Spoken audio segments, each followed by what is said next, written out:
अस्सलाम वालेकुम students, grade 10। आज हम पाक स्टडी का जो है लास्ट चैप्टर ही कर रहे हैं, जो कि वुमेन एंड डेवलपमेंट का है। हम इसका करेंगे तो उसका सबसे पहले एक्सरसाइज करेंगे। पार्ट 1 में हमारे पास MCQs हैं, तो सबसे पहले हम उसको कंप्लीट करेंगे। Which thing link to the GPS has been made for the protection of women. तो स्टूडेंट्स पूरा चैप्टर रीड करने के बाद आप खुद भी इसको रीड कर लीजिएगा, लेकिन मैं आपको एक्सरसाइज बेस्ड सारी चीज़ें करवाऊंगी, जो कि शॉर्ट है, डिटेल क्वेश्चन आंसर से वो करवाऊंगी। तो इसमें जो राइट ऑप्शन है वो सी है, वो है ब्रेसलेट। कि हुकूमत ने GPS के तौर पर जिससे वुमेन्स को सेफ्टी मिल सके, तो वो ब्रेसलेट है। और दूसरा जो एक दूसरा एंटिटी इस्तेमाल है वो एंकलेट्स थी, कि जिससे वुमेन को प्रोटेक्शन दी जा सकती है, जिसमें लोकेट किया GPS के थ्रू वुमेन की जो लोकेशन है वो लोकेट किया जा सकता है अगर वो किसी प्रॉब्लम में हो तो। Within how many days does the court settle the complaint of the aggrieved women, यानी जो गमज़दा या परेशान खातून हैं, तो कोर्ट कितने दिनों में उसका जो मसला है वो शिकायत है वो दूर करेगी। तो 90 डेज़, इन इसका ऑप्शन सी ठीक है। Which is the universal toll free number for the aggrieved women, तो इसमें भी ऑप्शन सी ही ठीक है, 1043। When was the Punjab protection of women against violence act passed, तो इसका जो राइट ऑप्शन है वो है ऑप्शन बी, 24 फरवरी 2016। स्टूडेंट अभी ये हम क्वेश्चन आंसर में शॉर्ट लॉन्ग में इसको डिटेल में पढ़ेंगे। Cyber crime means crimes committed through, तो इसमें से जो सही ऑप्शन है वह मोबाइल एंड कंप्यूटर, यानी बेसिकली ये कंप्यूटर या इंटरनेट के थ्रू क्राइम्स होते। तो आपको पता है स्टूडेंट्स, मोबाइल में भी इंटरनेट इस्तेमाल होता है और कंप्यूटर में भी। तो स्टूडेंट यही ऑप्शन सी इसका करेक्ट है। तो अब हम करेंगे give short answer to the following question में सबसे पहला जो क्वेश्चन है कि define the term gender. Students इसका आंसर हमें मिलेगा पेज 122 पे। अभी हम देखते हैं इसको। जेंडर, ये जो टॉपिक है हमारे पास है वो है page number 122, gender sensitization and its awareness. में आपको जेंडर की इंट्रोडक्शन टू जेंडर में ही इसकी डेफिनेशन है कि gender refers to the socially constructed roles, behaviors, activities and the attributes that a society considers appropriate for men and women।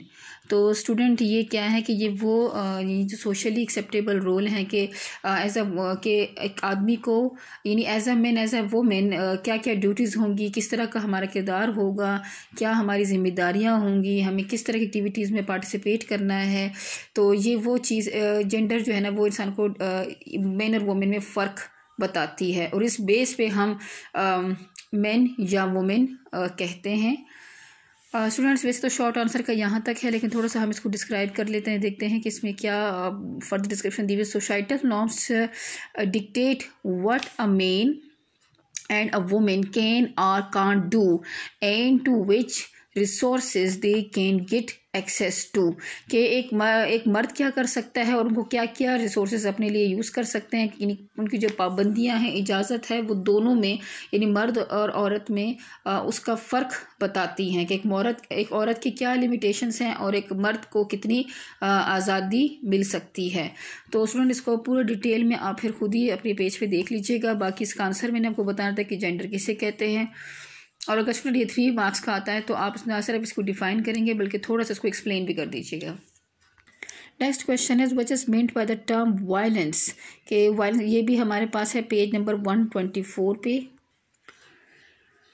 The term violence constitutes causing either physical और mental harm, कि किसी को आप physically भी harm कर सकते हैं और मेंटली यानी इसको ज़हनी तौर पर परेशान रखकर भी नुकसान पहुंचाया जा सकता है। तो ये दोनों वायलेंस में आती हैं। फिर this includes domestic violence, psychological abuse, economic exploitation and abuse as well as stalking and cyber crime. तो स्टूडेंट्स नोट डाउन कि साइबर क्राइम भी एक वायलेंस में आता है।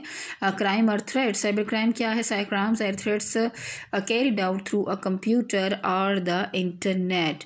तो स्टूडेंट वायलेंस में जो मेन चीज़ है कि वो फिज़िकल और मेंटल हार्म दोनों में इसमें दूसरे एंटिटी को यानी विक्टिम को पहुंचाया जा सकता है। तो वो जो नुकसान है फिज़िकली भी हो सकता है और मेंटली भी हो सकता है। तो ये आपका है शॉर्ट आंसर नंबर 2। नेक्स्ट हमारे पास है give a few examples of the violence against women in society. इसका आंसर हमें मिलेगा पेज नंबर 124 पे। In the 21st century, women have been given the certain rights, but their conditions remains less than satisfactory, यानी अभी तक भी जो सूरत हाल है वो बहुत काफ़ी हद तक बेहतर नहीं हो सकी है. Discrimination against the women in the distribution of bequeathed property, unfair treatment at workplace, ill treatment by their husbands, low wages despite equal rank, and dowry related violence, narrow mindedness of parents regarding girls' education and not being given basic human rights are extremely common experiences for women.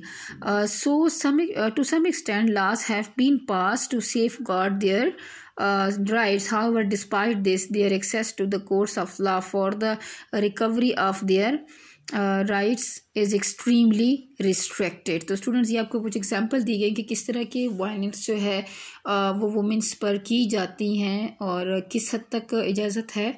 तो students ये आपका है short का question number 3 का answer. Next question है give a few example. ये तो हम कर चुके हैं. What notable achievement has the Punjab government made regarding the protection of women. तो इसका आंसर हम मिलेगा पेज नंबर 125. तो स्टूडेंट सबसे पहले तो इसमें आता है कि Punjab protection of women against violence act जो था वो 2016 में कब पास हुआ था, नाफिज कर दिया गया था. ये था दिस एक्ट वाज एनोनिमसली यानी मुतफ़िका तौर पर इसको पास कर दिया, passed by the Punjab assembly on 24 February 2016. और इसका पर्पस क्या है? The purpose of the act is to ensure the timely dispensation of justice to the female victims and survivors of the violence. For the first time in the history of Pakistan, women have been granted complete protection through this act against the following. ये जो act है वो किन चीज़ों से औरतों को बचाता है, किन तरह के परेशानियों से बचाता है, उसके बारे में है. डोमेस्टिक वायलेंस अगर ख़वातीन पे हो तो उसके लिए इमोशनल साइकोलॉजिकल अब्यूज़ है. इकोनॉमिक इनजस्टिस है, स्टॉकिंग और हिरासमेंट हो की जा रही उनके साथ, साइबर क्राइम है. तो स्टूडेंट ये सारी चीज़ें हम देख चुके हैं. ये वायलेंस की मुख्तलिफ सिचुएशन है, हालात हैं. तो इस एक्ट ने किस तरह फीमेल्स को फिर प्रोटेक्ट किया. तो स्टूडेंट ये वाले मेन पॉइंट्स हैं जो आपने फिर लिखने हैं. एस्टेब्लिशमेंट आपने सबसे पहले लिखना है कि ये एक्ट नाफिज किया गया था, अगेंस्ट वायलेंस एक्ट है जो कि 14 फरवरी 2016 में नाफिज किया गया. और इस एक्ट की वजह से कौन से स्टेप्स लिए गए फिर आप ये एक्सप्लेन करें. ठीक है students. Establishment of a universal toll free dial in number for the aggrieved women in addition to the already existing numbers 1043. Students आप एटलीस्ट 4-5 ज़रूर मेंशन कीजिएगा शॉर्ट में. Establishment of violence against women centre, तो students की abbreviation देख लीजिए. And shelter home for women in all districts, appointment of women protection officers and the necessary staff in the violence against women centres for facilitating mediations and reconciliation between the victim and offenders. यानी जो victim है, जो मुतासरा खातून है, and the offenders जिसकी वजह जो जुर्म कर रहा है, जो उस पर प्रेशर डाल रहा है, जो उसको परेशान कर रहा है, तो उनके दरमियान का उसका हल निकाला जाता है अगर निकल सकता है. तो arrangement of the publicity campaign in Urdu for raising the awareness regarding the Punjab Protection of Women Against Violence Act 2016 कि एक तो अवेयरनेस ही एक पब्लिक कैंपेन चलाई जाए जो कि उर्दू में हो, जिससे ख़वातीन को ये पता तो चले और माशरे को भी एज अ होल पता चले कि अब एक ऐसा एक्ट पास हो चुका है जो कि ख़वातीन को इन मसाइल का सामना करने और उन पर मुकाबला करने फिर सलाहियत देता है और हुकूमत भी इनका साथ देती है. And the violence against women centers among the general public. Use of the GPS tracked electronic bracelets and the anklets to enforce protection orders for aggrieved women, जो गमज़दा खातून हैं उसके लिए एक जीपीएस ट्रैक्ड इलेक्ट्रॉनिक ब्रेसलेट्स बहुत या use करें, या फिर वो एंकलेट पायल वगैरह पहने ताकि वो इस वक्त कहाँ पे हैं, क्या उनका जब अता पता ना चल रहा हो तो वो लोकेट की जा सकती हैं। Aggrieved women may contact the women protection officers और द कोर्ट फॉर प्रोटेक्शन और residence order. The court is bound to address the grievance or petition filed under this act. On recipient of the complaint, the court will issue a notice to bind the defendant to be present before the court within 7 days.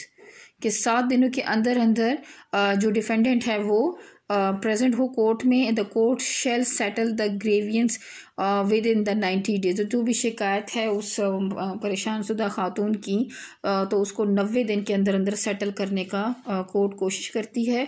तो student आज हमने short answers question answers और इसकी fill in the blanks MCQs कर लिए हैं. तो इंशाल्लाह अगले लेक्चर में हम इसके लॉन्ग क्वेश्चंस करेंगे. अल्लाह हाफिज़.